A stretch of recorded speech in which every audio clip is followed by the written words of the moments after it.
is Peter Kalnin. I'm very lucky that Cindy brought me on board to Baltics and Beyond. I mean, she took the agency on its maiden voyage, took all the startup risks and everything. And this summer, actually, I also was one of the people who traveled to Latvia, to Europe, and actually late in July, I had an interview in the city of Riga, where my mother was born, with a director of a museum of 20th century history.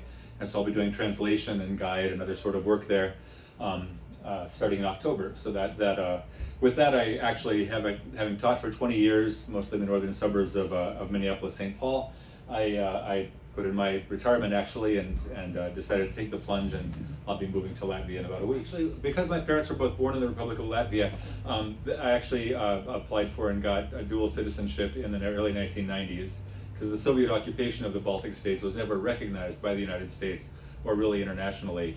And as a result, if you were born to people who were citizens of the original republic, you could apply for and get citizenship as well. On 2 occasions, I taught for a year at an international school in Berlin.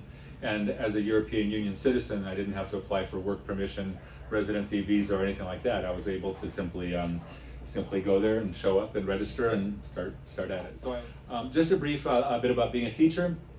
One of my favorite things about being a teacher was bringing high school students to Germany every other summer between the year 2001 and 2020 mostly.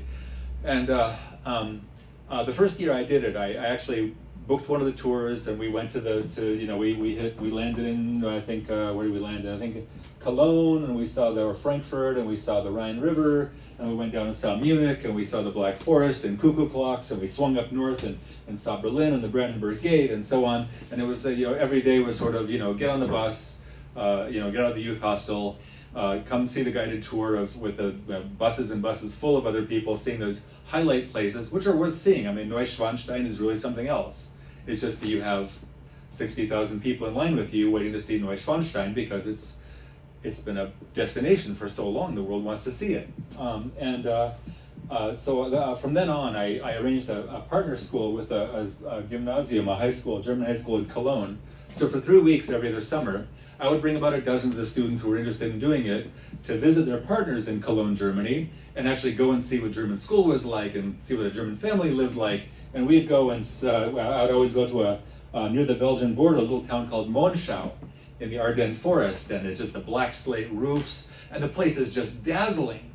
And it's completely undiscovered by other Americans. I mean, my kids would be the only Americans anywhere around, and everybody would walk up to there and talk German because Americans don't go there. And they were just thrilled to pieces with it. The kids in Cologne would be like, Monschau? There's nothing to do in Monschau. And my kids are like, are you crazy? It's amazing. The reason I'm talking about this is that when people visit the Baltic states for the first time, that's exactly what happens, because they think, well, I know about Berlin, I know about Munich, I know about Rome, I know about Paris, I know about Amsterdam, I know about London, and those are great places.